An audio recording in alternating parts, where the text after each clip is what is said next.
Okey, okey, boleh nampak. Kita boleh nampak Dr. Fana. Ha. Saya stop sharing. Okey.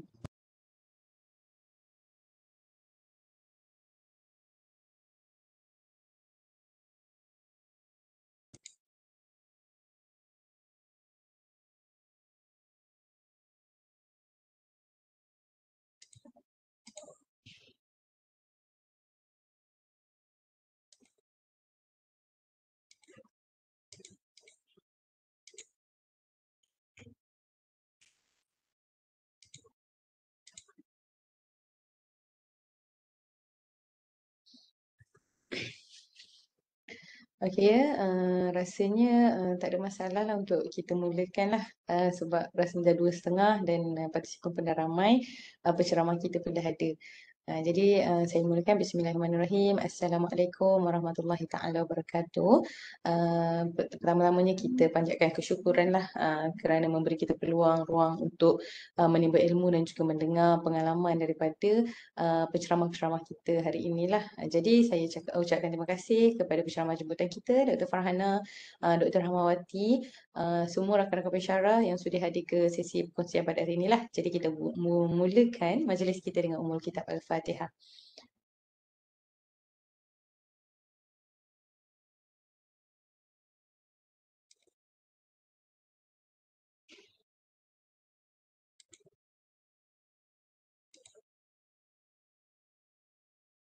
Okey, sekali lagi saya ucapkan selamat datang ke sesi perkongsian bersama pemegang Geran Penyelidikan Mahira lepasan PhD yang akan dikongsikan oleh Dr. Nur Farhana Hassan dari Kolej Pengajian Perkomputeran, Informatik dan Media, dan seterusnya akan berlangsung sesi perkongsian bagi Geran Insentif Penyediaan ataupun GIP lah yang akan disampaikan oleh Dr. Rahmawati Muhammad Yusof, pensyarah yang tidak asing lagi daripada Fakulti Undang-Undang yang biasanya dikenali dengan kejayaan-kejayaan beliau menerima geran industri dan juga geran antarabangsa. Jadi sebelum saya serahkan sesi perkongsian ini kepada penceramah jemputan, saya ingin nak huraikan serba sedikitlah tentang geran pendidikan Mahira ni. Geran Pendidikan Mahira ataupun GPM ni dan juga Geran Insentif Penyeliaan ataupun GIP ni adalah geran pendidikan dalaman yang diberikan oleh UiTM lah, Universiti Teknologi Mahara, yang mana GPM diwujudkan untuk galakkan aktiviti penyelidikan untuk menjana ilmu yang mampu menyumbang kepada peningkatan tahap intelektual, penciptaan teknologi baru dan juga penyuburan budaya yang dinamik lah, selaras dengan aspirasi-aspirasi seperti GRU 2025, Rancangan Malaysia ke-12 dan juga Malaysia Madani. Jadi grant insentif penyediaan pula adalah untuk membantu pelajar-pelajar pasca siswazah lah, khususnya dalam research mode untuk menyediakan bantuan kewangan. Biasanya diberikan kepada penyelia untuk diberikan kepada pelajar pasal siswazah itu sendirilah. Dia daripada segi bantuan kewangan, allowance, keperluan pendidikan sepanjang tempoh pengajian itu berlangsung. Jadi sebenarnya saya pun dah yakinlah para pensyarah pernah dengar dan pernah tahulah sedikit sebanyak tentang GPM dan juga GIP ni lah. Jadi nanti akan dikongsikan di ruangan chatbox link-link untuk garis panduan untuk permohonan bagi kedua-dua geran ini, insya-Allah lah. Okey, jadi tanpa melengahkan masa lagi, saya jemput penceramah kita Dr. Nur Farhana Hassan untuk teruskan sesi perkongsian beliau. Boleh mula share slide ya, Doktor? Dan dipersilakan. Okey. Assalamualaikum. Boleh nampak clear suara saya dengan slide? Okey, moderator. Boleh, boleh. Clear, Dr. Fana. Boleh Okey, teruskan. okey. Terima kasih moderator. Assalamualaikum, selamat petang. Saya ucapkan kepada para pensyarah, para penyelidik dan bakal-bakal pemohon dan penerima geran insya-Allah. Okey, saya Dr. Nur Farhana Hassan daripada Pengajian Sains Matematik KPPIM UiTM Johor Cawangan Segamat. Okey, pertama sekali saya ingin ucapkan ribuan terima kasih kepada para penganjur program yang sudi menjemput saya, yang pengalamannya ni tak banyak. Saya baru setahun jagung kat UiTM ni, baru setahun lebih. Dan untuk pengetahuan, pada waktu saya menerima geran Mahira itu pun sendiri, itu merupakan pertama kalilah pengalaman pertama saya menulis proposal untuk apply grant, pengalaman pertama kali saya untuk apply grant dan pengalaman pertama saya menerima grant. Jadi kira hari ini saya share lah pengalaman pertama saya tu yang tak seberapa. Saya yakin ramai lagi yang berpengalaman daripada saya. So mungkin saya akan share macam mana cara penulisan saya sewaktu itu yang membuatkan penilai memilih projek saya itu. Okey, sebelum saya masuk kepada penceritaan lah tentang penulisan proposal, saya akan ceritakan juga syarat-syarat MyRA tu Okey, berkaitan dengan syarat-syarat dia and also KPI yang MyRA tu nak, and then also mungkin kadang ada yang sewaktu permohonan itu apa yang diperlukan sewaktu permohonan. Okey, saya nak next. Okey, sedikit background tentang diri saya lah. Saya merupakan graduan PhD Mathematics dari UTM. Saya grad pada tahun 2021 dan bidang kepakaran saya adalah Applied Fuzzy Graph, Chemometrics, Data Analysis dan Algorithm. Dan untuk pengetahuan juga, sewaktu saya apply grant MyRA lepasan PhD itu, projek tersebut adalah kesinambungan daripada PhD saya, research PhD saya. Sebentar. Okey. Okey, untuk PhD saya, sewaktu saya PhD, saya buat tentang halal authentication analysis. So, saya gunakan metodologi yang sama and saya apply dekat bidang yang baru which is complex system dan juga forensic analysis. So, saya modify sedikit saya punya metodologi dan applykan ke benda baru. So, that is my novelty lah di dalam projek MyRA saya tu, projek grant saya tu. Okey. So, agenda untuk hari ini saya akan share sedikit pengenalan grant MyRA tu, grant MyRA lepasan PhD. And then saya juga akan berkongsi sedikit lah berkaitan proposal, macam mana nak tulis proposal mengikut grant MyRA punya format. Dekat dari dalam Prime tu So, masa isi Prime tu, dekat dalam Prime untuk grant MyRA tu dia mula-mula dia kena isi title, executive summary, and then background dia macam mana. Saya akan ceritakan selepas saya explain tentang grant MyRA lah.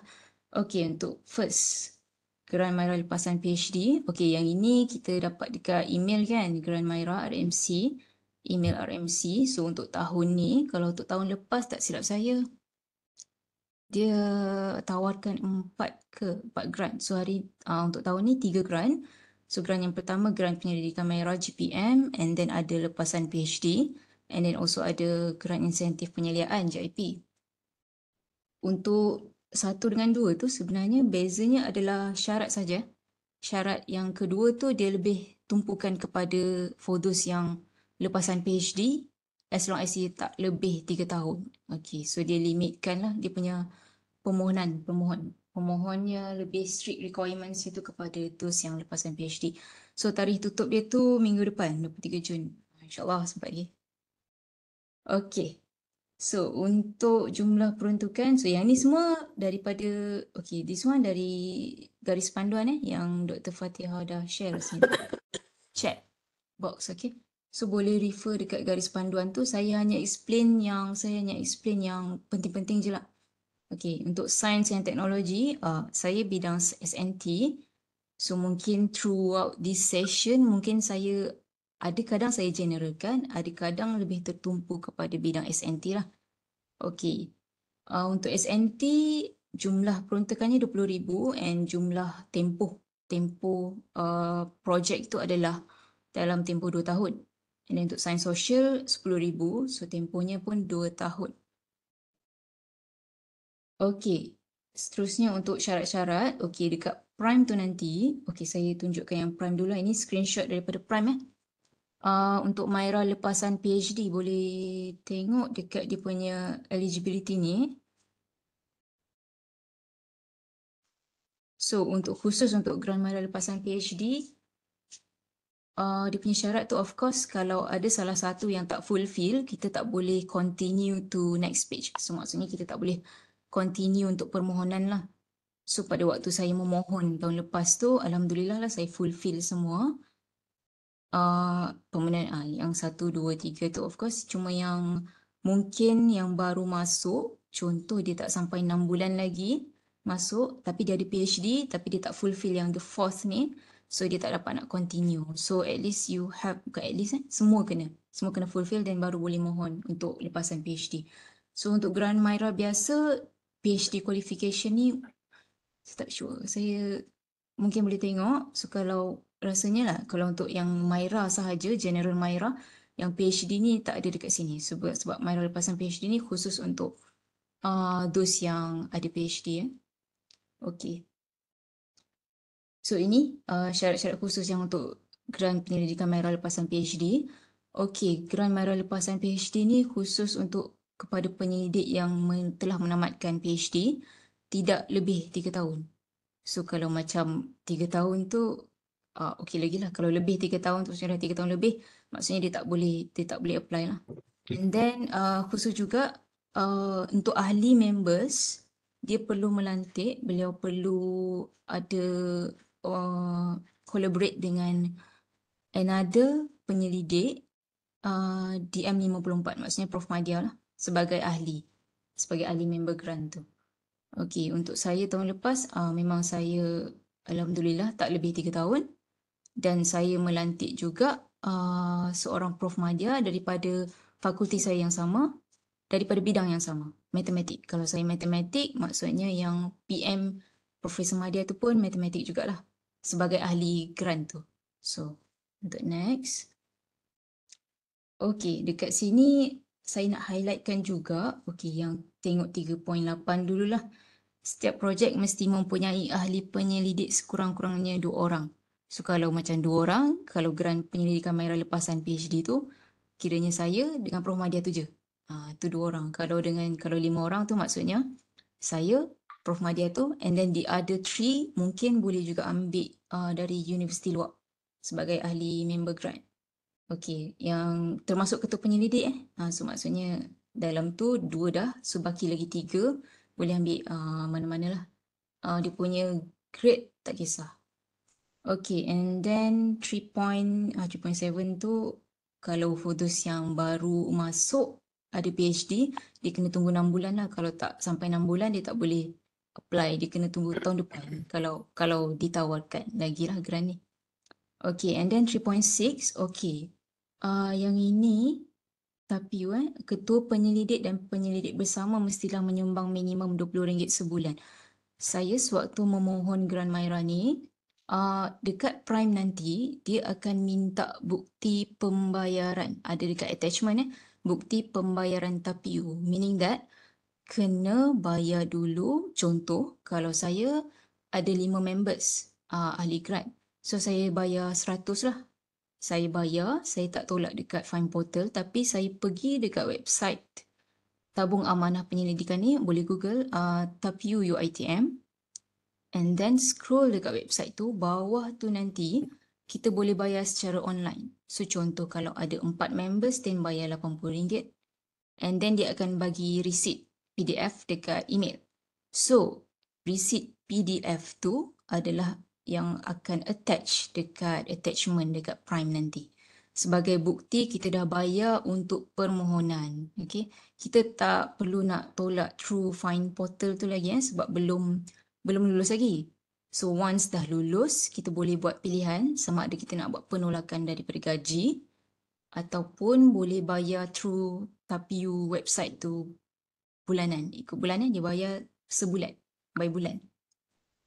Okey, pada waktu first permohonan ni tak payahlah tolak gaji dulu, kot ditolak sampai setahun kan rezeki tabung amanah lah.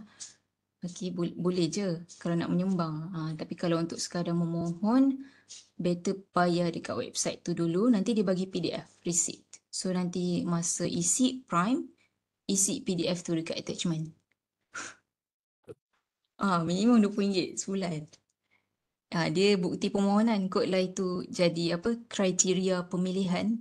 Tak payah dia ada weightage dia kat situ mungkin penilaiannya. Okay, clear? Kalau ada soalan boleh dekat chat box. Ini sekadar fahaman saya lah, sewaktu saya isi tu saya memang Ya, saya bayar setiap ahli. Setiap ahli RM20. Itu kalau nak lebih detail mungkin tanya RMC. Sebenarnya mungkin RM5-20 tu setiap group ke, saya bayar setiap ahli. Okay. And then next, okay, kita masuk kepada KPI penyelidikan tu. Nanti once dah dapat, insyaAllah, kalau dah lulus grantnya tu, so kita kena tengok jugalah apa grant tu nak. Kita dah dapat, kita dah sign contract. So kita kena follow. Kena dapatkan clarification tentang bayaran tu. Okay, untuk KPI, ini KPI penerbitan. So dekat sini disebut penyelidik mesti menerbitkan 2 jurnal berindeks. So senang cerita, minimum 1 Scopus, 1 MySite. Kalau lebih, lagi bagus. Tapi usually 1 Scopus, memang bukan usually, memang disebut kat sini pun, 1 Scopus, itu minimum sebab ditulis itu 1 Scopus atau Web of Science. So pilih yang rendah sikit Scopus lah. Okay, and then kalau sebab Web of Science ni kita tahu memang agak susah dan lama. Scopus pun lama sebenarnya. Okay, tapi kalau nak cepat sikit mungkin Scopus lah. And then satu lagi tu, satu Scopus atau Web of Science, satu lagi Scopus/Web of Science/ MySite. So yang minimum kat sini MySite lah. Yang maksudnya minimum tu paling senang. Senang tembus macam tu. Okay, so minimum satu Scopus, satu MySite. Kalau SNT, rasanya memang that's why dia bagi minimum 2. Sebab SNT usually kalau cost untuk submit satu Scopus, satu Web of Science contoh, boleh mencecah hingga 10,000 sebab dia convert pergi dolar. Pengalaman saya memang saya pernah publish dekat Web of Science mencecah 10,000 lah. Ada yang sampai 12,000 pun saya pernah bayar. So maksudnya kena budget betul-betul dekat budgeting tu nanti. Kan ni khusus untuk SNT. SNT journal dia boleh tahan mahal lah. So kena cari journal properly. Tengok juga tempoh journal tu. Sebab kita ni 2 tahun je nak penuhi KPI 2 penerbitan. So dalam masa 2 tahun tu kena budget elok-elok lah. Bila kalau untuk saya, Alhamdulillah saya dah publish satu Web of Science. Tu tinggal satu lagi. Saya kena cari. Mungkin kalau banyak masa, saya another Scopus Web of Science. Kalau rasa macam agak susah, saya pergi MySite lah. Macam tu. At least satu Scopus kena publish dulu lah. So dah lepas tu macam selamat sikit kita nak publish kat MySite. Macam tu senang sikit. Okay, and then menyatakan afiliasi. Ini Universiti Tan Najib Mahara maksudnya masa tulis penerbitan tu affiliation kita tu yang atas tu nama kita dengan affiliation kena universiti ikut permohonan suatu permohonan. Kalau Universiti Tan Najib Mahara kenalah sebab ini khusus untuk ni kan dan untuk UiTM. Okay, untuk 8.2 okay, dekat sini penghargaan kepada ini kita tulis dekat acknowledgement. Dekat penerbitan tu kan, penerbitan artikel kita tu dekat ujung, kat bawah sekali sebelum reference, atas reference tu ada acknowledgement dengan funding. Kalau kita nak bayar paper tu guna duit grant ni, kita kena letak nama grant ni lah. Okay, saya tak attach contoh pula. Mungkin boleh Google. Saya baru ni ada publish satu paper tu. Boleh tengok nanti once dah lulus, boleh try Google nama saya kot, nama penerima Grant Myra macam mana saya tulis. Dekat acknowledgement, dekat funding. Sorry, saya tak letak pula kat sini. Okay. Saya tulis Grant Penyelidikan Myra dengan nombor grant kita sekali. Nanti dekat perjanjian tu dia akan bagilah nombor grant kita. So kita kena mention sebab kalau nak kena duit tu kena mention.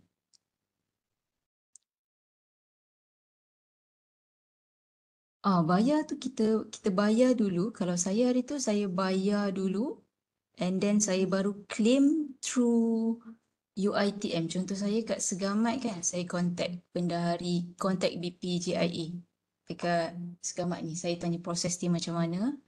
So kita akan isi claim tu sebab duitnya ini pengalaman saya, tak tahu kalau RMC ubah dia punya prosedur. Okay, pengalaman saya yang baru ni saya bayar dulu. And then saya simpan segala receipt Itu link bayaran tapi untuk first permohonan. Ada orang bagi link kat chat box. Okay, apa tadi kat mana saya? Oh, nak claim penerbitan. Kita bayar dulu duitnya tu and then kena simpan receipt. But make sure paper tu mesti ada nama grant penyelidikan merah ni kalau kita nak guna. Acknowledgement dengan kad funding. Okay, lepas dah bayar, simpan receipt, baru kita saya contact bendahari. Saya contact ni, BPJIA Segamat. Saya kat Segamat, so saya contact, saya isi borang tuntutan. Sebab duitnya tu, contoh saya dapat 20,000, duitnya tu sampai dekat Segamat lah. So apa-apa saya akan contact cawangan saya. Okay. Lepas tu sekejap je duit masuk insyaAllah. Yang penting dia ada borang-borangnya. Saya tak share. Gambar. Borang tuntutan yang tu boleh contact ni dekat website RMC ada. Borang tuntutan penerbitan. Okay. And then itu yang untuk 8.2. Rasanya itu je. Yang penerima grant tu digalakkan. Kalau digalakkan tu galakkan je lah. Okay. Boleh memohon untuk yang FRJS semua tu digalakkan. Alright. Rasanya itu je. Yang saya tekankan untuk ni syarat-syarat Grant Myra lepasan PhD. Okay, mungkin 3.6 tu. Tapi you kena tanya RMC whether it is RM20 seorang atau RM20 satu grup. Kalau saya bayar hari tu, maksudnya kalau RM20 seorang, sumbangan saya lah kepada Tapiu. Dan kalau saya tak tolak gaji. Saya bayar by website tu. So every month, once lulus, kita, itu yang bayarnya. Dekat kita akan isi IRMIS. IRMIS tu, dia akan minta proof of payment Tapiu juga. Ini selepas lulus. Kejadian selepas lulus, kita akan diberi satu website untuk kita isi.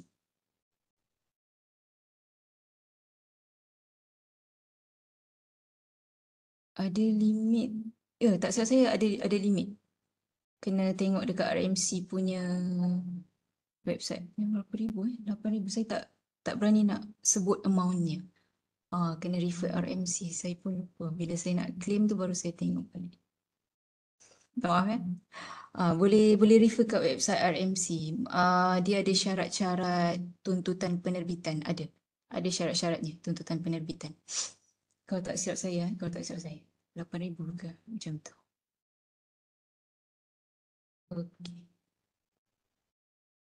Okey, kita dah masuk. Untuk lebih lanjut boleh baca garis panduan Grant Penyelidikan Myra. Dan untuk lebih lanjut lagi boleh tanya RMC terus. Mereka ada provide number phone untuk orang yang handle Grant Myra ni.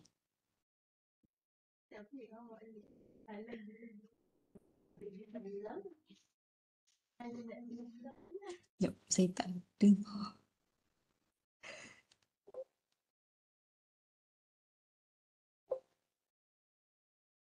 Ya, ada soalan? Ada. Okey. Itu untuk Grant Myra sebab saya applicant, saya pemegang. So mungkin ada perubahan apa-apa sewaktu saya apply dan sewaktu current ongoing ni. Jadi untuk lebih lanjut mungkin boleh refer dekat RMC. Okay. Okay, kita masuk sekejap ni. Around 10 to 15 minutes je lagi kot. Okay, saya ceritakan pula tentang dalam prime tu masa kita isi once kita dah proceed lah. Maksudnya kita dah fulfill requirements tu dan kita boleh proceed. So lepas proceed tu sangat banyak kita kena pilih kita punya area, kena pilih yang itu depends on your area, depends on your research lah. Kerana dia tanya data tu confidential ke tak, itu ikut kita. Okay, RMC diorang tak tengok sangat tu, depends on kita lah. So itu saya tak detailkan dalam perkongsian ini sangat, saya terus direct kepada nanti dekat bahagian detail of the proposal. So kita akan isi title, kita akan isi lepas dapat grant boleh ke stop bayaran TAPIU? Tak boleh, kita kena bayar every month. Itu memang perjanjian dekat Geram Air Ratu. Saya monthly bayar TAPIU. Boleh tolak dekat Fine Portal. Okay. Boleh tolak dekat Fine Portal tu gaji. Saya tak tolak, saya bayar monthly dekat website tu. Saya simpan PDF tu as a proof of payment lah. Yang menunjukkan saya bayar setiap bulan. So kalau 12 tahun, maksudnya 12 tahun, 12 bulan, maksudnya ada 12 attachment PDF. Ataupun nak bayar RM20, 100 kali 12, so 1,200 tahun, boleh juga. Okay. So macam kumpulkanlah ahli-ahli tu, atau you all akan cakap dekat ahli members tu, tolong buat potongan TAPIU every month. Dan untuk makluman juga, kalau tak silap saya disebut dekat sini, yang bayar hanyalah UiTM, maksudnya penyelidik UiTM. So maksudnya penyelidik yang bukan UiTM tak bayar. Saya tak minta bayaran daripada members tu. Member yang ahli luar UiTM. Contoh ada penyelidik dari UTM lah contohnya. Saya ada seorang, saya tak minta bayaran dari UTM. Okay. Untuk saya masuk dekat proposal ni. Untuk title, yang ni saya rasa mostly dah ada yang lebih berpengalaman daripada saya. So saya mungkin share pendapat saya dan macam mana saya write my proposal during that time lah. So untuk di dalam prime tu, prime, title, executive summary, and then ada research background. So research background tu nanti dibuat dalam bracket. So kita kena research background, bracket, ada hypothesis, research questions, literature review. So buat satu-satu lah. So jangan buat bentuk ayat panjang-panjang. So buat satu hypothesis apa, dua research questions apa. Sebab dia dalam satu space yang sama. Research background, dia bagi kotak, so kena isi dalam tu. So hypothesis satu, hypothesis apa, research questions apa, and then literature review. So yang ni saya just niru sebelum saya masuk satu-satu. And then methodology, lepas tu ada objectives, and then ada milestone. Milestone saya tak masuk dalam ni. Okay, milestone tu dia kena tally dengan objektif. Okay, untuk title, yang ini mostly insyaAllah tahu. So for those yang mungkin penilai grant ni dia very subjective. So far, sewaktu saya memohon tu, saya refer kepada contoh, saya request contoh daripada supervisor saya, Profesor Tahir, Prof Tahir bin Ahmad, dia dari UTM. Beliau dari UTM, beliau seorang yang sangat berpengalaman. Jadi saya request, boleh tak nak tengok contoh sampel? Ya, soalan.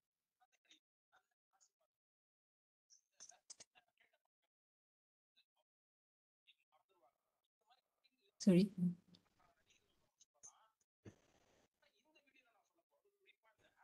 Okay, saya proceed.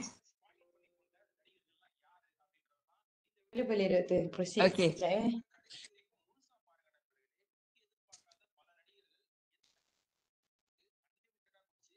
Okay, teruskan ya. Okay, tajuk-tajuk based on tajuk-tajuk yang profesor saya buat, supervisor saya buat.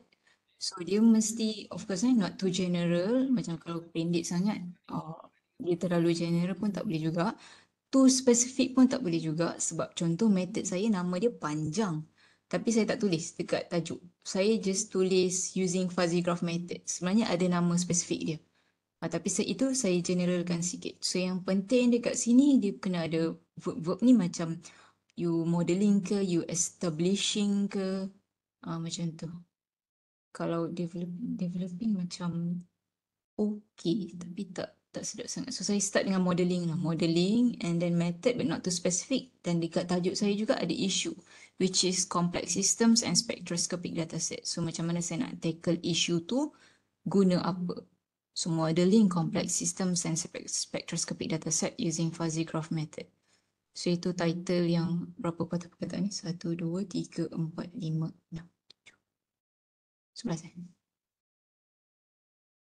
dia range dia lebih kurang macam tu lah 10 hingga 15.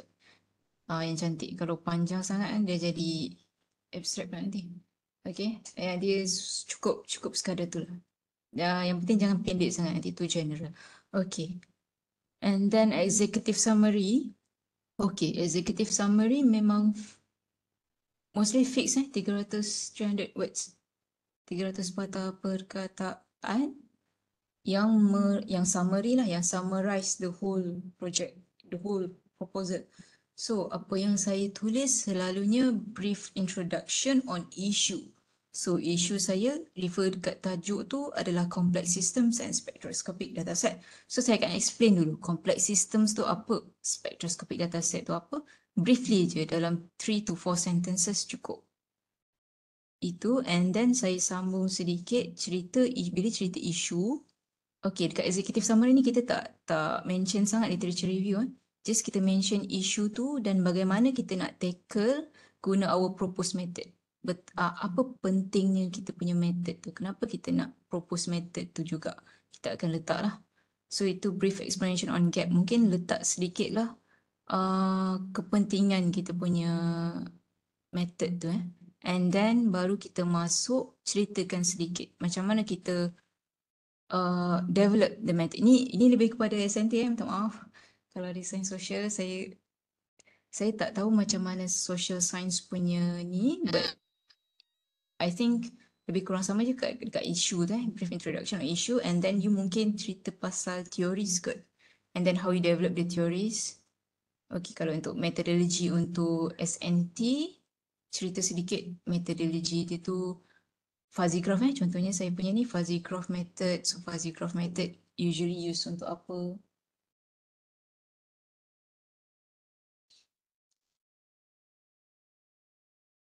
Okay, lepas tu cerita sedikit Maksudnya macam pergi saja tapi dah tak boleh nak guna dah Syayan tu. oh tu ingatkan pertanyaan. Okay. And then macam mana method tu you develop and then analyze. Analysis kat sini maksudnya data apa yang guna and then analysis dengan cara apa. And then lepas analisis tu as a result, contohnya as a result kita akan dapat, we are expecting result yang macam mana dan apa signifikannya result tu dekat nation ke dekat negara ke. Of course dekat Malaysia lah, kita tumpukan dekat Malaysia khususnya, ataupun nak buat general pun boleh. Kalau untuk saya sangat tekankan dekat significance sebab kita nak buat research. Kita yang paling utama kena tahu isunya tu. Kita tak boleh saja-saja nak create method ni. Tak boleh saja-saja nak create teori ni. Untuk apa? Apa gunanya? So kita kena tahu, penting untuk kita tahu isu dan signifikannya so that kita boleh tahu flow-nya. So starts from issues and then kita nak masuk, ini dah masuk teacher review sebenarnya. Okay, sebelum saya cerita apa yang saya nak cerita tadi tu, ini contoh executive summary saya yang saya tulis untuk Grant Myra lepas.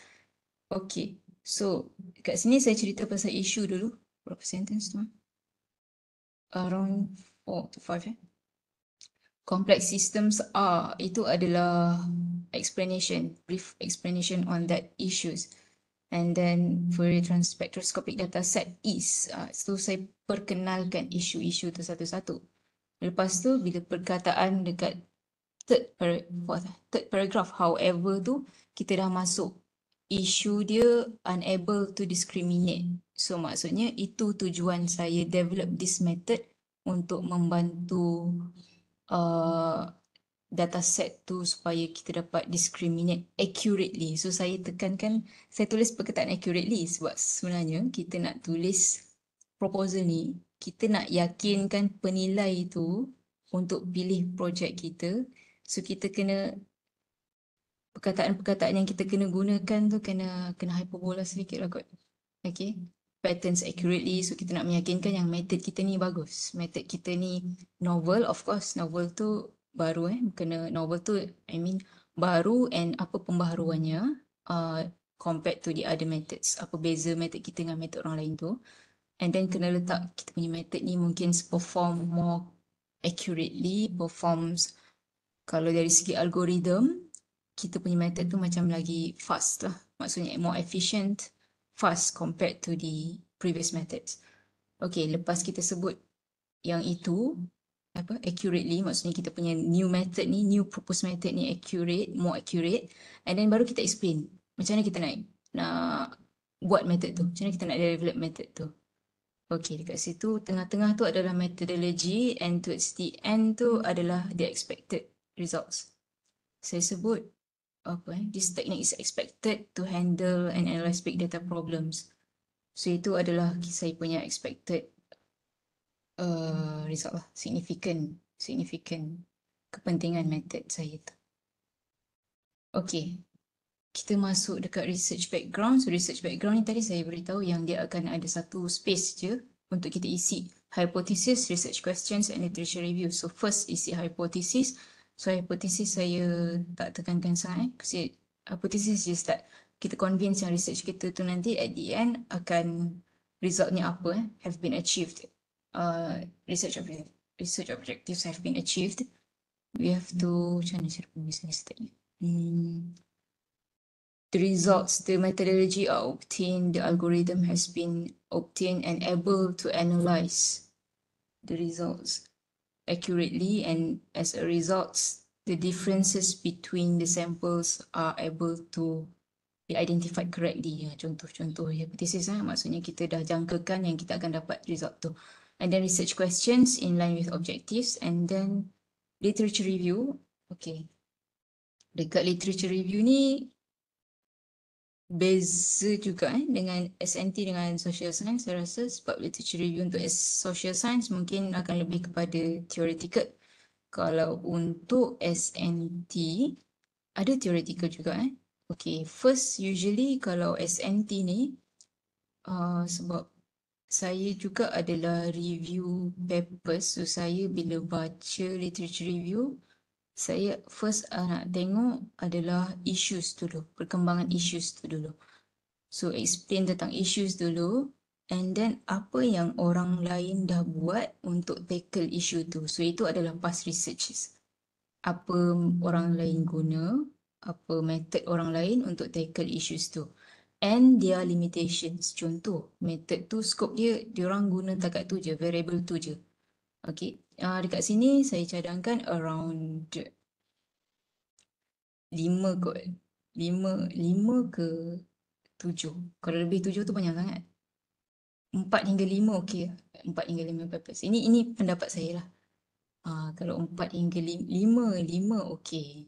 5 baca 5 papers and apa yang diorang buat and their limitations. Limitations ni mungkin diorang ada mention dekat dalam paper diorang, variable diorang takat tu je.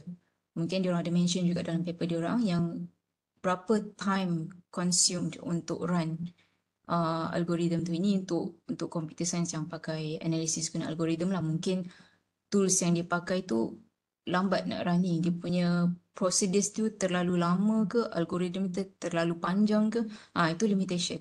So mungkin kita dapat counter balik yang kita punya method ni algorithm dia pendek je. Dia macam simplified version of that. More simple, more fast macam tu.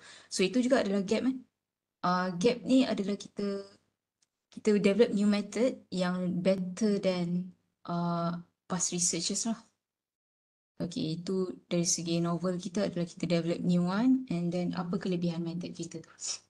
Okay, and then lepas cerita tentang kelebihan method kita, baru masuk, ini lebih kepada SNT minta maaf, kepada social science.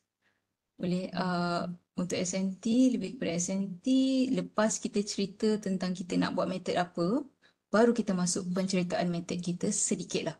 Contoh macam fuzzy graph saya tadi.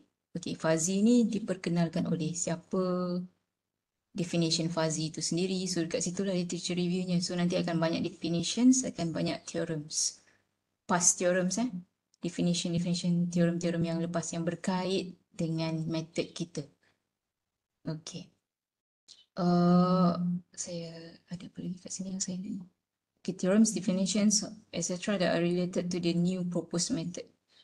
So jangan too lengthy lah. Yang berkaitan saja dengan method kita tu. And then preferably, so saya startkan dekat situ, cite from reliable sources. Contoh dekat saya kadang kalau review tengok reference, kalau boleh paper yang kita nak cite dalam literature review ni, bukan kalau boleh usually memang kena 5 recent years lah. Tetapi kalau macam teorem tu orang lama yang dah develop, itu kena cite lah. Itu memang orang yang first dia perkenalkan tahun 1960. Itu kita tak boleh nak buat apa lah. Kena cite lah 1960 tu. Okay, cuma yang teori-teori yang lain yang baru-baru kita kena cari lah recent years punya. And then kalau boleh cari dalam bentuk journal, books or newspapers. Jangan site, bukan jangan, boleh. Contoh kalau website-nya tu dari WHO, contoh World Health Organization. So benda yang reliable macam tu okay. Cuma kadang kalau kita cari macam ayat tu dari website yang not reliable macam tu, so kita kalau boleh avoid site from website unless kalau memang perlu. Contoh definition tu memang WHO yang keluarkan, so kena cite lah WHO punya ni. So but preferably cari yang journal, buku dengan newspapers, sebab kadang itu adalah point-point juga untuk penilai. So kita nak tengok yang ia adalah reliable lah sources. So kalau journal pun cari kalau boleh dapatkan jurnal yang WOS atau jurnal yang high impact sikit lah untuk kita cite kat Scopus. So selalunya saya akan cari dekat Google Scholar sebab saya tahu yang Google Scholar tu nanti search result dia adalah those yang research yang dari books dan dari journals. Contoh kita nak cari term definition tu, ada tak orang yang teoris tu, ada tak orang yang pernah buat, so kita search dekat Google Scholar. So nanti akan keluar, sebab Google Scholar memang akan keluar resultnya daripada academic punya ni lah, websites, academic punya journals, academic punya books. Okay, masuk methodology. Okay, methodology untuk first ayat ni, first sentence. So, okay, methodology ni dia depends lah untuk setiap SNT setiap bidang. Tapi selalunya memang kita akan intro sedikit penceritaan tentang teori and then explain in detail the flow of the research, macam mana develop yang method tu, apa kalau ada teorem yang baru, apa teorem yang kita akan expected untuk kita develop. Okay, sebab kita ini masih proposal so just penceritaan je. Mungkin kita belum develop lagi benda tu, tapi kita penceritaan flow kita macam mana, proses kita nak jalankan method tu macam mana, how it is developed, how it is carried out, data collection tu, kalau ada data collection so kena cerita sedikit lah. Kalau ada pertukaran pun tak apa. Maksudnya contoh mula-mula kita cadangkan dekat sini dalam 100, tiba-tiba yang kita nak buat sebenar 100, itu kena tanya RMC, but kalau lari sikit supposedly tak apa kot. Okay, tak apa kot. Tu kena masa buat proposal tu kena finalize betul-betul lah. Berapa sampelnya, kita nak guna tools apa, software apa, tu kena cakap. Analysis, kalau saya pakai MATLAB, saya mention MATLAB. Okay. And then also dekat mathematics contohnya, kadang untuk verify kita punya result, kita kena add method lain so that kita compare lah dua methods tu, mesti results yang sama. But then method saya mungkin lagi laju daripada method yang itu. Ini cara saya nak verify result saya. Mungkin ada cara verification result guna statistical analysis pun boleh. So kita mention lah.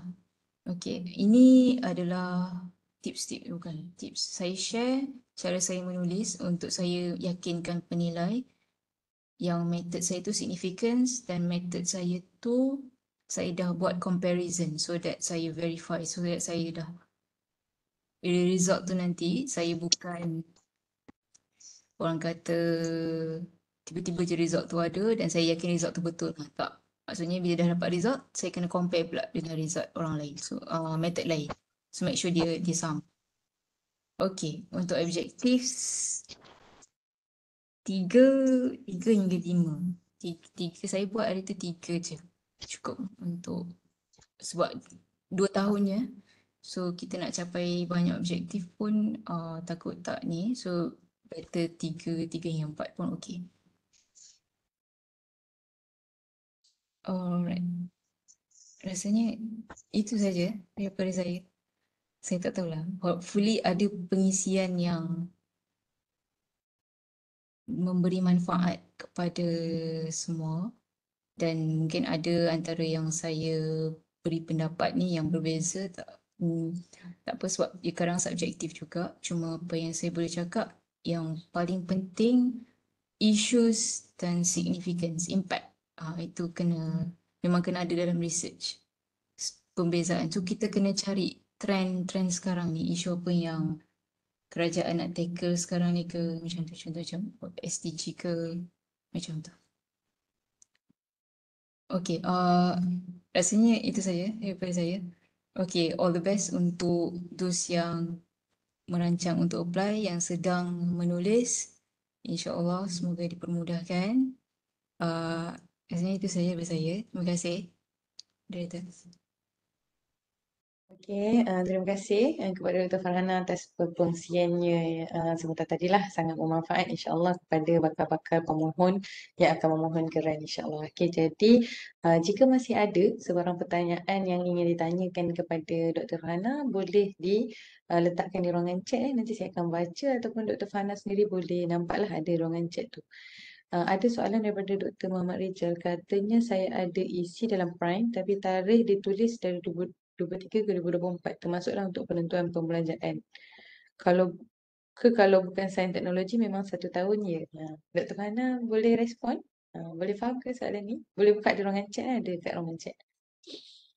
Ya ke kalau bukan SNT memang setahun. Tak salah 2 tahun. Sains sosial pun 2 tahun. 2 tahun. 2 tahun. Mentor perlu penyelidik dari UiTM sahaja atau boleh penyelidik dari universiti lain?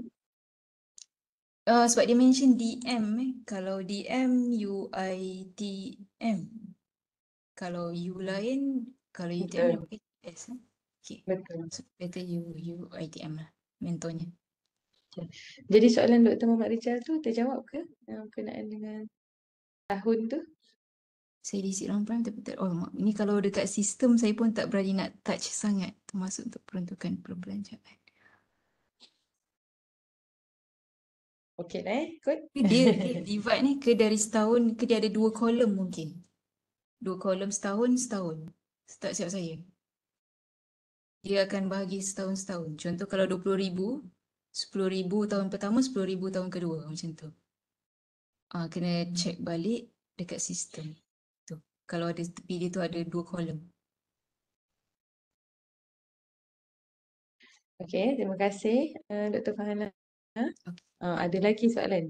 Ada lagi Dr. Farhana, boleh boleh tengok banyak pula soalannya tu. Alamak. Bahagian metodologi. Adakah perlu letak mathematical equation? Nanti Dr. Farhana boleh baca lah tu, boleh reply. Boleh respon. Ke reply secara sekarang. Kita sebenarnya ada masa sampai 3.20.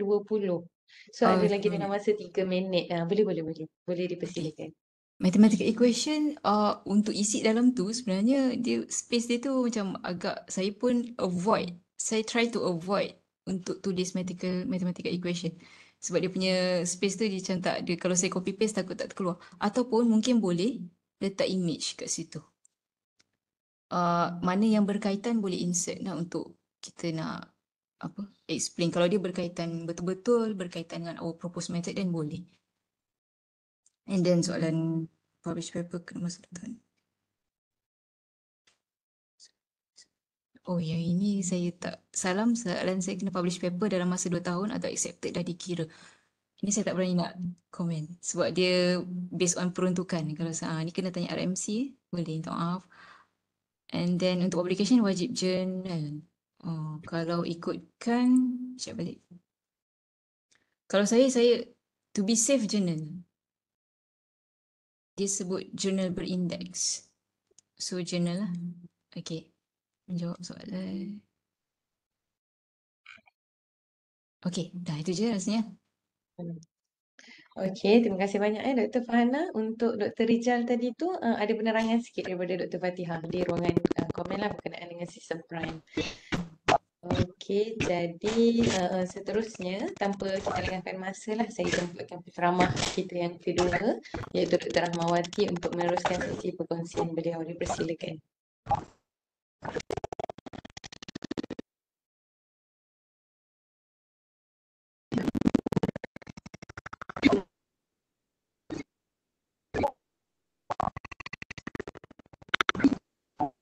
Bismillahirrahmanirrahim. Assalamualaikum warahmatullahi wabarakatuh. Dr. Nurul boleh dengar? Boleh, saya boleh dengar. Jelas. Okey. Sekejap. Webex ni kita boleh share screen yang bukan, maksud saya share file. Share screen terus, boleh ke?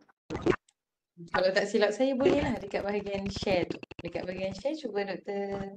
tekan, ada tak dia bagi share screen? Ada bentuk-bentuk untuk kita share tu. Ada tak? Kalau yang ni, okey, kalau saya share PDF sekarang nampak tak? Kalau PDF, sekarang PDF ke? Sekejap. Sekarang ni macam nampak website. Website Prime. Nah, expert. Oh, UiTM Prime. Expert, okey. UiTM Expert.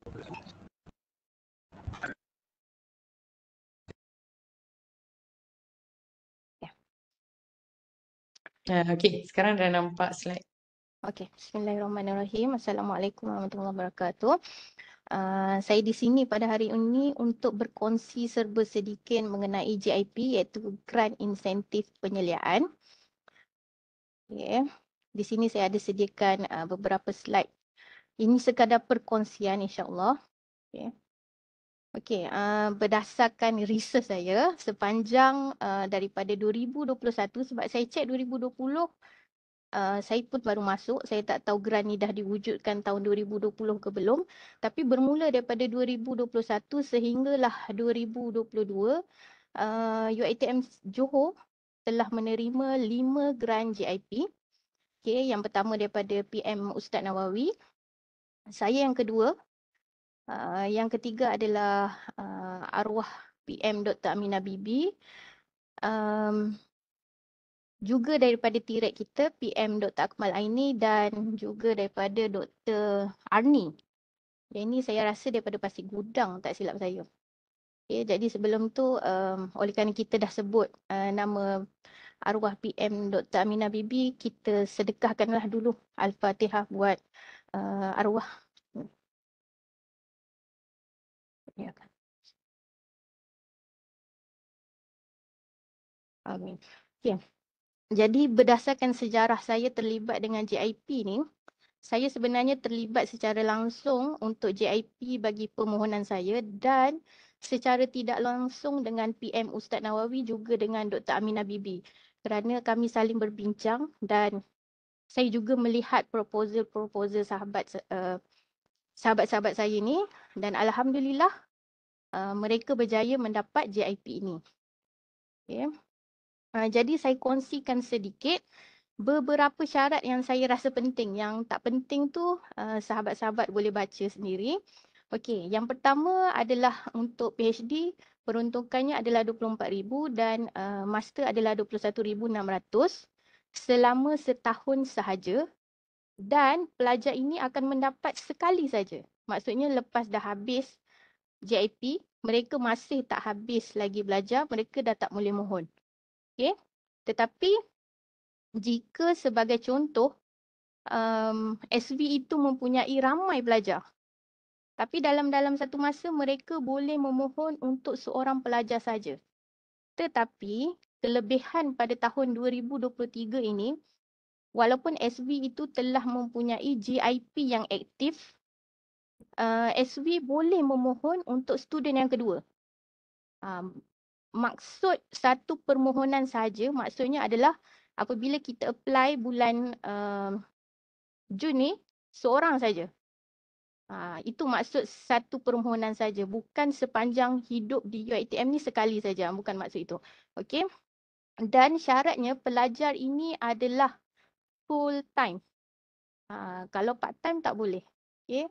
Sebab tu ada pelajar saya nasihatkan selepas dia dah setahun, saya nasihatkan dia change mood study untuk melayakkan student ini mendaftar sebagai untuk melayakkan kita mendaftarkan research proposal student ini bawah JIP. Okay. Dan pindaan tahun 2023 tiada lantikan ahli bersama. Dan pemohon yang boleh memohon hanyalah main supervisor. Co tak boleh. Kalau dulu masa tahun 2021 saya adjust student, mana yang saya dah mohon, saya mohon. Mana yang saya tak boleh mohon tapi saya masih ada JIP aktif, saya tukar, saya jadi co. Yang co naik main. Sebab niat kita untuk membantu student tu. Okay. Dan student itu tidak boleh menerima mana-mana beasiswa ataupun menjadi RA kepada grant lain. Dan pelajar itu diwajibkan habis belajar. Dia tak boleh dapat JIP, student tu berhenti. Sebab katanya menurut syarat-syarat ini sekiranya pelajar itu berhenti, pelajar kena bayar balik segala bayaran yang telah dapat. Dan ketua penyelidik mestilah menyumbang RM20 daripada TAPIU ini. Kalau saya nasihatkan kepada mana-mana yang ingin apply, buat macam saya memohon melalui potongan gaji. Tetapi saya buat open. Open maksudnya tiada tarikh akhir. Jadi sebagai contoh kita nak melanjutkan, kita lanjutkan. Kalau kita rasa nak berhenti selepas habis grant, kita boleh berhenti. Jadi saya letak open, tiada tarikh akhir. Dan kelebihan TAPIU ini, dia ada kelebihan dunia dan akhirat. Kelebihan dunianya, dia akan tolak LHDN. Maksudnya LHDN yang bulan 4 tu, TAPIU akan dikira sebagai penolakan. Kelebihan akhiratnya sebab kita bersedekah lah untuk research university, insya-Allah akan dikira di akhirat sana. Okey. Dan saya juga telah membuat beberapa penilaian apakah perbezaan 3 tahun JIP kebelakangan ini. Yang pertama adalah daripada sudut amountnya. Kalau dulu untuk PhD mendapat 21,600 pada tahun 2021 dan 2022. Bermaksud student PhD akan dapat 1,800 sebulan dan master mendapat 1,500. Tetapi pindaan pada tahun 2023, student PhD akan mendapat 2,000 sebulan, manakala student master akan mendapat 1,800 sebulan. Perlu diingatkan, bayaran ini 100% akan masuk ke akaun student. 1 sen pun takkan ada untuk ketua penyelidik. Jadi, output daripada JIP adalah satu Scopus ataupun satu WAS. Ianya adalah fully under pembiayaan student tu sendiri. Sebab student yang dapat duit, jadi apa-apa publication student yang kena bayar. Melainkan ketua penyelidik bermurah hati untuk mengeluarkan duit sendiri. Tapi kalau ikut, student yang kena bayar sebab mereka yang dapat 24,000 ini. Dan jika mana-mana penyelia yang mempunyai student, saya rasa majoriti student PhD adalah staff UiTM. Ada isu hari itu, bagaimana PM Dr. Aminah Bibi, dia sebenarnya first masa dia dapat tu adalah student dia, tapi staff di UiTM dan tidak dapat. Jadi apa yang saya tahu, student staff UiTM tidak boleh menjadi RA kepada grant. Jadi kalau kita ada student yang merupakan staff, tak boleh nak mohon lah. Walaupun student itu full time. Itu yang saya faham daripada kes arwah lah. Okey. Kalau ada apa-apa persoalan nanti saya tengok sebab saya tak nampak dekat chat box tu. Okey, yang kedua, apa perbezaan dia? Masa saya apply 2021, saya tidak boleh menjadi ketua kepada mana-mana grant penyelidikan yang aktif, termasuklah GBES. Masa tu saya mohon sama-sama dengan PM Ustaz Nawawi. Ustaz Nawawi lepas. Saya tahu saya tak lepas kenapa? Sebab masa tu GBES saya dah habis tapi masih dekat sistem saya dikira aktif. Walaupun saya dah tutup masa tu. Jadi saya pun mohon kali kedua. Okay. Pada tahun 2022, apabila saya tengok syaratnya ada pertambahan ahli. Maksudnya, dia ada ketua penyelidik dan penyelidik bersama. Tetapi pada tahun 2023, dia U-turn balik. Maksudnya, hanya ada seorang ketua penyelidik, tidak ada penyelidik bersama dan ketua penyelidik ini boleh menjadi ketua kepada grant lain. Maksudnya, dan saya juga baru kontak dengan RMC, saya bertanya dengan RMC, kalau seorang SV tu dia pernah ada GIP sebelum ni, masih belum tamat JAP, tetapi dia mempunyai lebih daripada seorang student sebagai main supervisor dan studentnya adalah full time, RMC kata boleh SV itu boleh mohon kali kedua. Maksudnya boleh jadi dia akan jadi dua ketua penyelidik bagi dua JIP. InsyaAllah RMC kata kalau ada rezeki dia. Okay. Dan yang ketiganya adalah sistem application for JIP. Kalau dulu kita guna iPro2U. Tapi start daripada 2022 kita dah guna Prime dan pada tahun ini juga kita guna Prime. Okay. Pada tahun 2021 dan 2022, permohonan dibuka 2 kali. Tengah tahun dan hujung tahun. Jadi saya berpendapat pada tahun ini juga insya-Allah dia akan dibuka 2 kali. Jadi jika mana-mana ketua penyelidik apply tak dapat, insya-Allah kita cuba kerana rezeki tak pernah salah alamat. Okey. Sentiasa positif. Okey, ini adalah cara-cara untuk masuk ke Prime. Nanti saya akan tunjukkan melalui website. Okay. Untuk mereka yang pertama kali menggunakan sistem Prime bagi grant management, yang masuk grant management, mungkin ramai yang dah masuk Prime tapi guna sistem publication. Tapi kalau guna grant management, ada sebahagian yang bila masuk dia keluar macam ni, yang atas ni. Dia keluar yang merah ni. Please register your renew. Ini maksudnya mereka adalah yang pertama kali dan mereka kena aktifkan mereka punya akaun dulu. Okay, kalau macam saya pernah mohon, dia akan jadi macam ni. Dia jadi biru. Okay, jadi caranya, sekejap ya. Caranya adalah, okay, sahabat-sahabat boleh pergi ke UiTM Expert ni. Cara nak aktifkan tadi, pergi ke UiTM Expert, tekan My Expertise, akan keluar macam ni, tekan ni. Iris ni. Okay. Dia akan keluar macam ni. Jadi tekan UiTM Gmail ni, dia akan adalah isi maklumat, nama, semua-semua tu. InsyaAllah dalam lepas 1 jam, buka balik Prime, dah boleh masuk dah. Okay. Jadi saya akan masuk dulu melalui sistem Prime. Kita akan tengok sedikitlah satu persatu macam mana. Okay. Pergi ke New Grant. Okay. Masuk grant insentif penyeliaan. Macam ni, saya dah biru ni, tak ada merah. Okay. Save and continue. Okay. Isilah basic info kita apa. Kalau dulu, masa iPro2U dia tak ada semua ni. Tapi insyaAllah untuk JIP ni, dia agak mudah kerana kita apply berdasarkan research proposal student kita. Jadi kita letak saja research proposal student kita, tapi ada segelintir yang tidak dapat. Saya rasa pada pandangan saya, bagaimana kita main dengan isu research proposal kita tackle isu, maksudnya kita selarikan dengan keperluan semasa. Sebab kalau kita tengok kat sini, dia ada CEO kategori, CEO group, dia ada SDG.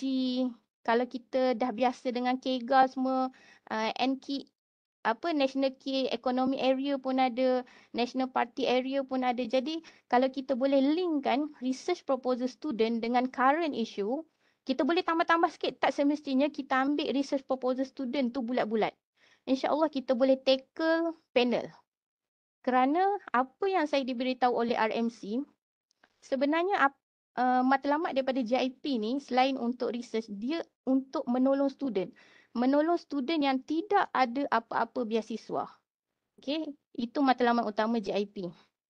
Okey, kemudian kalau kita pergi ke member, dia tak perlu isi habis, kita boleh klik je. Okey, sekejap ya. Saya buat isi dulu. Sekejap, saya dah ada satu yang saya isi. Okey, kalau kita nak check apa yang kita dah pernah isi, kita pergi kepada draft proposal. Okey. Klik saja dekat edit kat sini.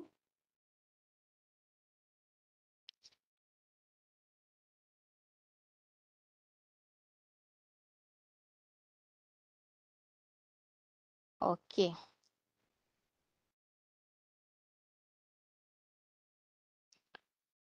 Okey, kalau kita tengok kat sini ada members, oleh kerana saya kata tadi 2023 dia turn back kepada syarat 2021, members hanyalah ketua penyelidik ataupun main SV.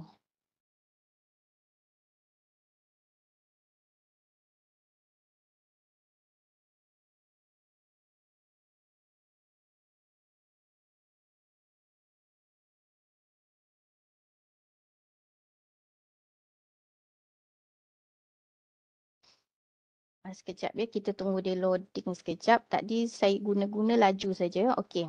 Jadi kat sini, apa yang perlu isi kat sini adalah UiTM student. Kita tak boleh isi UiTM staff semua. Kerana grant ini adalah untuk student. So isi UiTM student, dia punya student punya nombor matrik, dan dia akan minta CV student tu. Jadi upload saja dan tekan continue. Bila kita masuk kepada history, kita tak boleh isi apa-apa. Dia akan paparkan kita punya research, kita punya title of application. Walaupun kat sini impact factor 000, insya-Allah jangan bimbang sebab saya tengok PM Ustaz Nawawi, saya punya proposal, arwah PM Dr. Aminah Bibi pun impact factor semua kosong, tapi alhamdulillah rezeki kami. Okey. Untuk details, yang ini kita masukkan kita punya executive summary semua, background. Dia senang, agak senang nak berbandingkan dengan Grant Maira, FRGS semua. New objective letak dalam 2 ke 3. Okey, schedule ni dengan milestone letak saja apa yang kita nak buat dan tarikh dia. Tak perlu lukis-lukis macam FRGS kan kita kena masukkan PDF tu, yang ni tak perlu. Okey, untuk expected result kita bagi tahu one master student or one PhD student dan tuliskan apa expected journal yang kita nak publish tu. Okey. Ini adalah untuk details equipment. Kalau untuk macam kami social science tak ada apa-apa equipment, jadi tak payah isi. Okey. Kalau untuk bajet cuma isi yang ni je. 1 GRA, kalau master student master lah. Kalau PhD lah. 1,800 darab 12 bulan, 21,600. Ini je, tak perlu tambah publication ke apa. Sebab ini memang untuk duit ni memang masuk saku student. Okey. Dan yang terakhir adalah attachment. Ini yang kita kena attach. Proof kita punya TAPIU macam saya tadi. Masa saya nak apply baru saya potong TAPIU. Jadi kita boleh download bukti potongan kita walaupun masih tak di-approve oleh bendahari, kita dah boleh attachkan bukti tu. kan kalau kita buat kan dia bendahari kan ada beberapa hari nak approve. Tak perlu approve, bukti kita mohon tu pun dah boleh kita attachkan. Okey. Postgraduate registration form, yang ni perlu. Okey, appointment letter of main supervisor dan postgraduate student IC. Okey. For declaration, kalau kita tengok declaration kat sini, jadi kalau dulu kalau saya tick dekat I am heading research project which is currently active, kalau saya tick kat sini saya tak dapat. Sebab syarat 2021 saya tak boleh menjadi mana-mana ketua grant yang aktif. Tetapi syarat itu telah dilupuskan. Jadi kalau mana-mana SV masih menjadi ketua grant aktif boleh memohon. Okey. Jadi saya sharekan pula.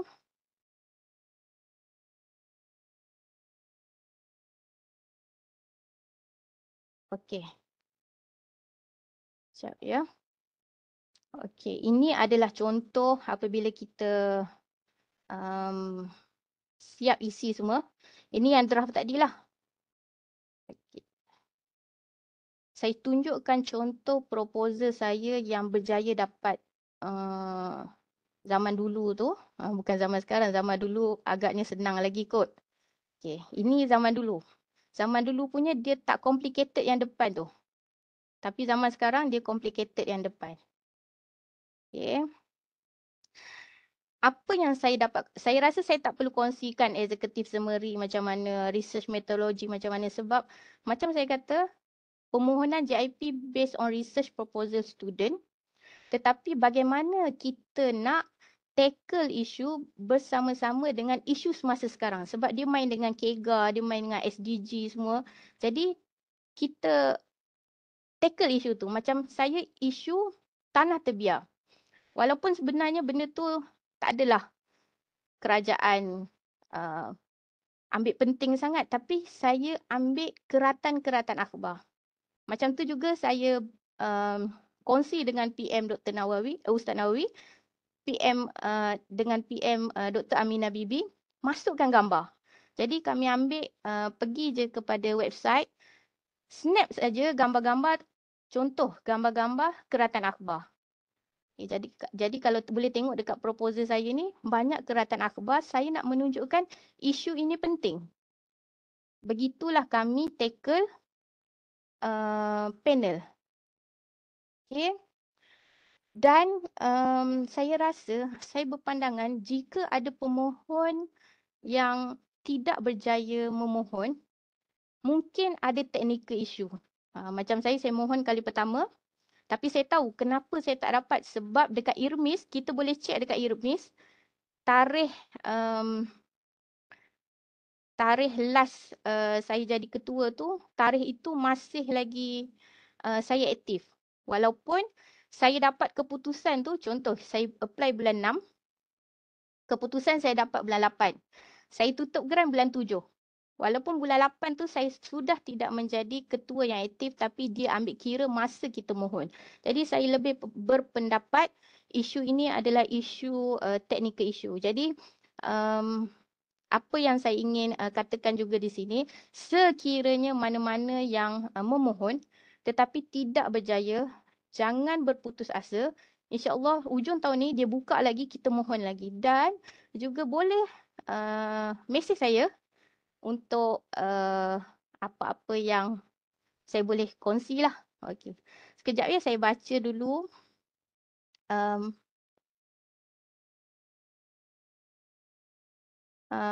Soalan.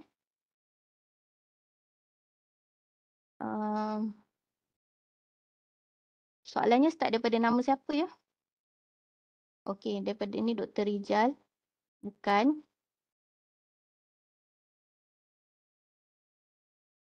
Adakah pelajar perlu melepasi? Tak perlu. Dr. Azhar tak perlu lepas DRP. Masuk pun dah boleh mohon. Tak perlu DRP. Pelajar PhD, tetapi peruntukan tidak melebihi 21,000. Tapi kalau ikut dekat dia punya perkeliling tu 24,000 kan. Saya kalau ada apa-apa isu saya terus call RMC tanya. Mungkin diorang tak update kat sistem sebab benda ni baru pindaan 2023. Hujung tahun lepas masih untuk PhD 21 untuk PhD 21,600. Tahun ni baru jadi PhD 24,000. Mungkin boleh tanyakan bahagian RMC ini.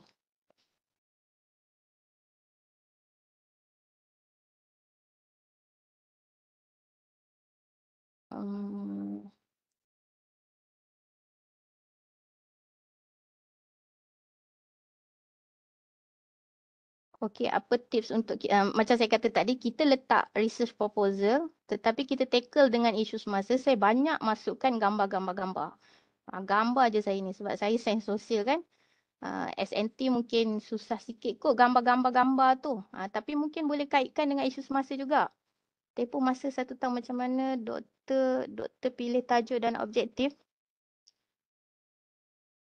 Kalau diikutkan, objektif yang kita nak capai tu tak boleh tercapai pun 1 tahun. Sebab ini adalah research proposal student. Tapi apa outcome daripada grant ni, dia nak satu artikel Scopus ataupun WAS saja. Jadi cukup kita dapat publish satu artikel tu, kita pun tutup grant. Okay. Dia takkan tanya adakah objektif anda tercapai. Nanti kita boleh counter lah dekat apa nama dia, application to close the grant tu. Sama je isu ni, mungkin boleh tanya dengan RMC. Jika pelajar baru daftar SEM 1 layak. Asalkan ada dia punya, kejap ya saya share ni. Saya lupa nak share. Okey, apa yang kita perlu kepilkan nanti? Dekat sini. Ini adalah contoh yang alamak. Tak terpotong pula. Ni nak menunjukkan Ustaz Nawawi ni masa ni dia baru mohon. Tengok, dia mohon 6 hari bulan 6 dan dia mohon 6 hari bulan 6, dia submit benda ni 6 hari bulan 6 walaupun tak di-approve lagi, masih tapi JIP terima. Okey. Dan ini pula adalah registration form untuk student kita. JIP dia nak yang ni, yang mula-mula student masuk tu. Postgraduate registration form. Jadi student kena simpan yang ni. Yang ni yang dia nak. Okey. Dan seterusnya ini adalah surat supervisor. Kadang-kadang surat supervisor ni lambat. Yang inilah yang kita kena pulun sikit dengan IFSIS lah kalau student tu baru masuk. Sebab kalau tak ada surat ni, kita tak fulfill requirement tu. Okay.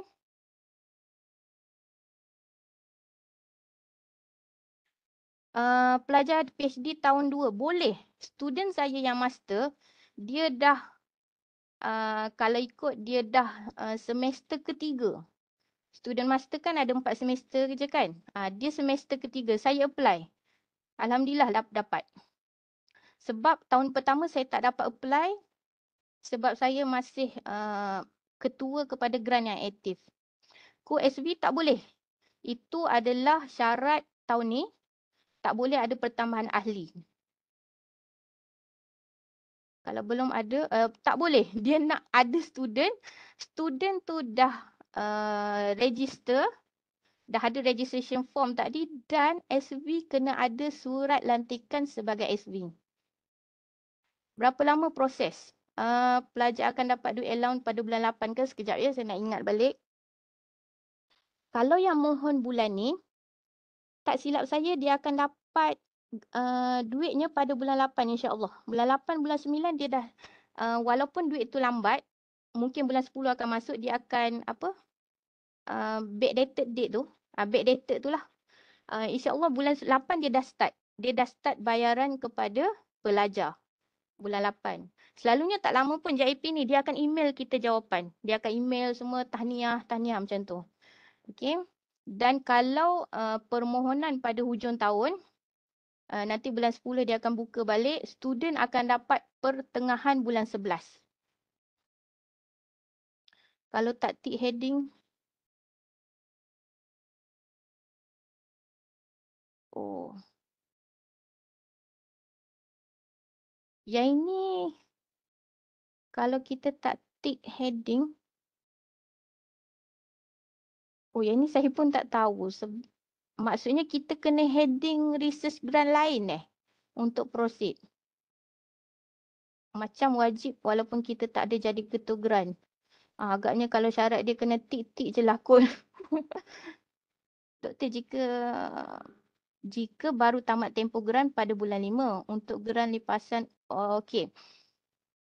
Grant JIP tamat tempoh grant bulan 5, okey.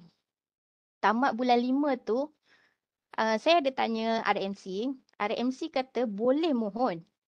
Walaupun dia dah ada JIP dulu, maksudnya boleh jadi SV ni dia akan jadi ketua kepada 2 JIP. Boleh. Kalau ada rezeki dia, kalau permohonan JIP tu tak ramai. Itu kata RMC. Tetapi mereka lebih mengutamakan SV yang tidak pernah mendapat atau SV yang tidak pernah mendapat JIP. Ini kata RMC sebentar tadilah. Okay. Tetapi kalau yang untuk rekod bersih kita dengan RMC juga, kalau kita tamat grant, adakah dekat IRMIS, kita punya grant tu dah up status complete? Sebab ada yang syarat dia kan Scopus ataupun WAS. Walaupun kita dah tutup grant, kadang-kadang artikel tu masih dalam proses publication. Jadi, walaupun kita submit kata dah siap, tapi dia belum lagi publish, dia akan jadi conditional complete. Itu pun akan diambil kira oleh RMC. Ini kata RMC lah. Okay.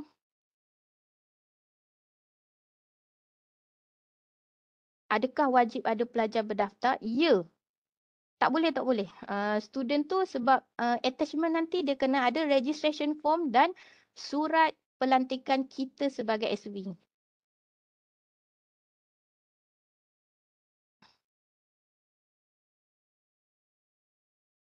Boleh. Kalau yang student JRA ni dia dah ada, sekejap ya, saya nak tengok balik syarat dia.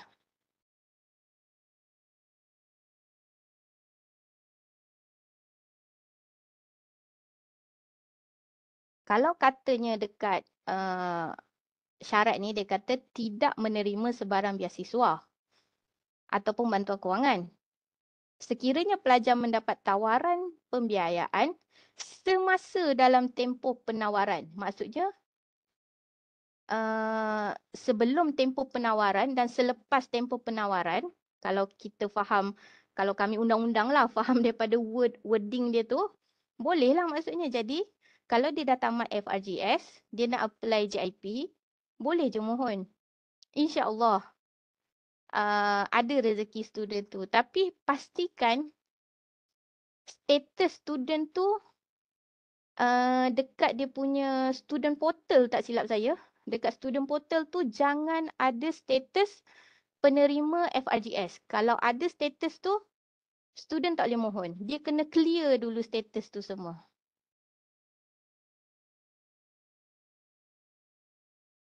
Perlu nyatakan jurnal yang kita akan terbit? Ya, kita perlu nyatakan jurnal, tapi tak semestinya jurnal itu yang kita akan terbit.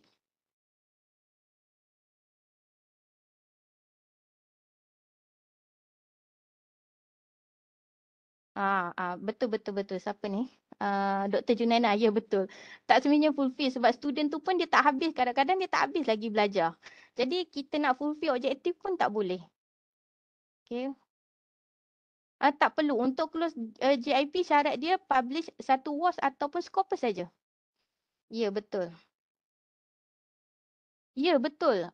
Pelajar PhD ataupun master, sekiranya dia staff UiTM, dia tidak layak memohon. Itu yang terjadi kepada kes arwah Dr. Aminah Bibi. Katanya studentnya staff di sini. Jadi terpaksa ada penukaran. Yang itu saya tak pergi detail sebab Dr. Arwah duduk di Pasir Gudang. Saya hanya bertanya-tanya begitu. Tapi lepas tu settle isu tu. Tapi apabila Dr. Aminah Bibi cerita macam tu, saya faham student yang jadi staff tidak boleh memohon menjadi RA kepada grant di bawah UiTM. surat yang tiada sign. Kenapa surat ni tiada sign? IFSIS tak bagi lagi ke? Saya rasa kita boleh gegar je kot PPS tu. Kalau macam saya, kalau lambat je saya call PPS Shah Alam. Kenapa saya tak dapat lagi, saya tak dapat lagi? Sebab saya rasa itu hak kita untuk mendapatkan surat tu semua. Kalau ada kelambatan tu yang kita boleh terima, tak apa. Tapi kalau boleh, ini kan kerja-kerja administratif. Bagi saya, benda tu perlu cepat. Jadi kalau ada apa-apa saya terus tanya PPS, kenapa tak dapat surat ni, kenapa, minta mereka segerakan. Tapi insyaAllah kalau contohlah tak dapat sangat, upload saja surat tu. Pelajar PhD International. Saya tengok balik syarat dia. Dia tak ada cakap pun student tu kena Malaysian kan. Saya tak nampak syaratnya Malaysian. Tapi saya pun tak berani nak kata student international boleh. Ini mungkin Dr. Aisyah pun boleh tanya kepada RMC sendiri. Tak boleh. Seorang pelajar PhD sama boleh mendapat JIP satu saja. Dia tak habis, contohnya dia punya tempoh perjalanan dia 3 tahun. Dia dah dapat sekali. Kemudian dah tamat. PhD dia tak tamat lagi. JIP yang tamat sampai situ je. Untuk orang lain pula. Okay? Tetapi SV boleh mohon untuk pelajar yang lain. Jika boleh. Saya apply pelanjutan untuk student saya.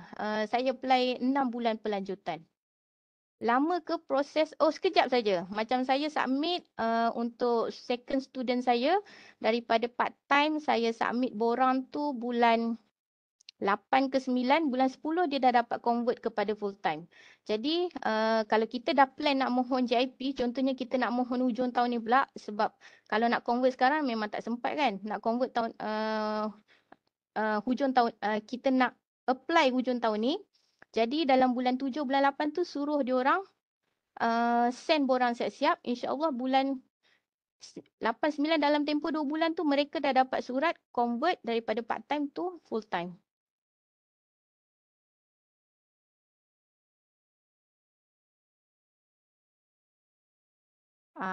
Boleh insyaAllah Dr. Juliana, boleh. Ada impact tak doktor kalau kita mohon pelanjutan? Tak ada impact. Impactnya mungkin kita nak apply next JIP tu lah. Sebab dia dah nampak kita ni minta lanjutan kan. Dan kesian lah kalau kita ada 2 student. Kesian student yang kedua tu lah bila dia nak dapat. Jadi kalau boleh, kalau kita ada ramai student, kita rancangkan. Student pertama ni nak grant apa. Student kedua, kalau apply JIP bila habis. Student ketiga pula nak masuk macam mana. Itu yang saya plan untuk student-student saya. Okay, saya rasa tak ada soalan dah. Terima kasih daripada saya. Harap dapat membantu semua. Saya serahkan balik kepada Dr. Nurul Badariah. Okey, terima kasih banyak kepada Dr. Rahmawati lah atas perkongsiannya sebentar tadi. Saya rasa macam ada soalan lagi lah ni. Untuk new student boleh apply ke doktor? Rasanya Dr. Rahma dah jawab tadi. New student. Student boleh asalkan dia dah buat postgraduate registration form dan SV dah dapat surat lantikan. Boleh. Masuk tu terus apply. Okey, terima kasih untuk jawapan. Saya bagi tahu sekali lagi pautan untuk drive boleh didapatkan di ruangan chat lah. Okey, sampailah kita di hujung. Ada borang attendant. Okey, nanti kita akan bagi borang attendant lah di sini. Buat masa sekarang kita akan jalankan sesi bergambar lah. Jadi semua hadirin dan hadirat boleh buka webcam masing-masing lah untuk kita ambil gambar. Okey, Dr. Fatihah akan cakap 1, 2, 3.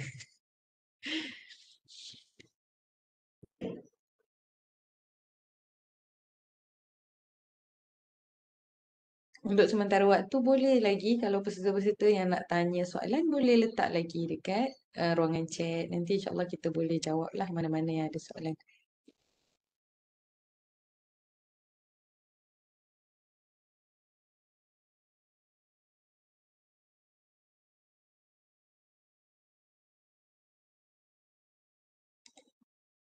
Okey, Dr. Fatihah okey? Kita tak dengar lagi suara Dr. Fatihah ni.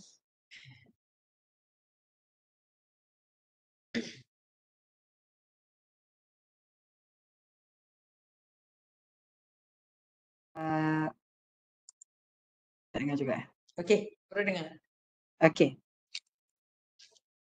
Sekarang boleh dengar? Boleh.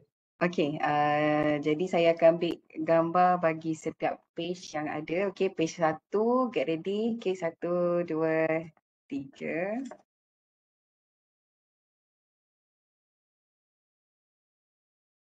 Okey, next page.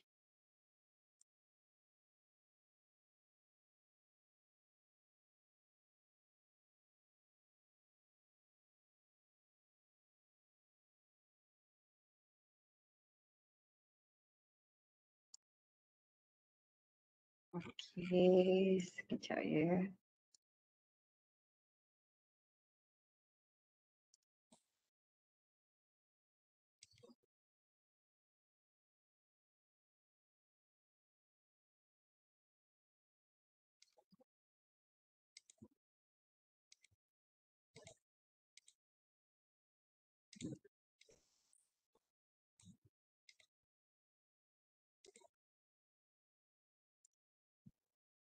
Okey, last page eh.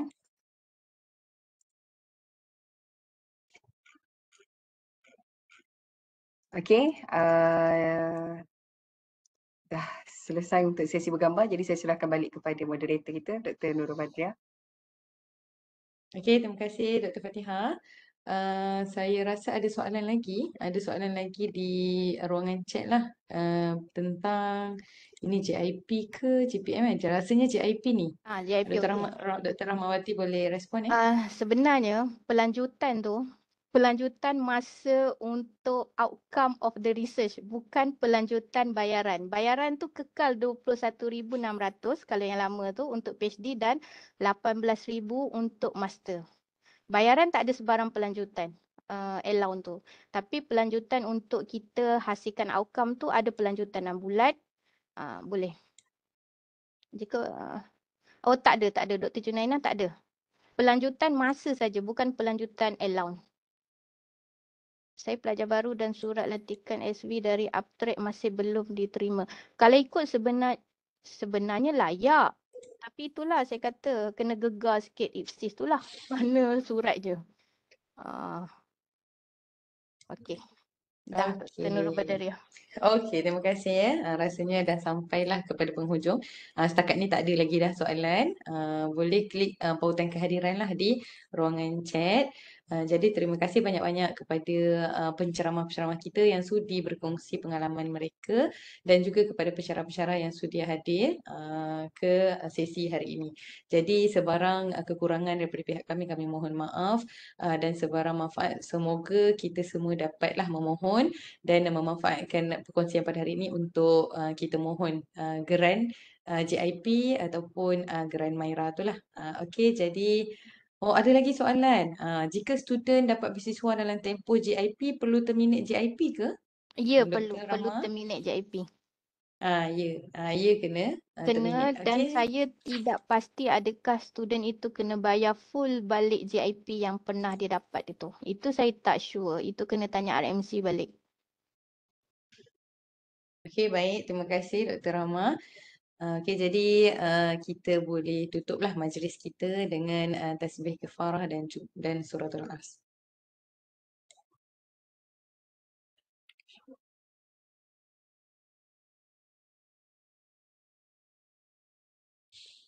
Okey, terima kasih semua. Assalamualaikum warahmatullahi taala wabarakatuh.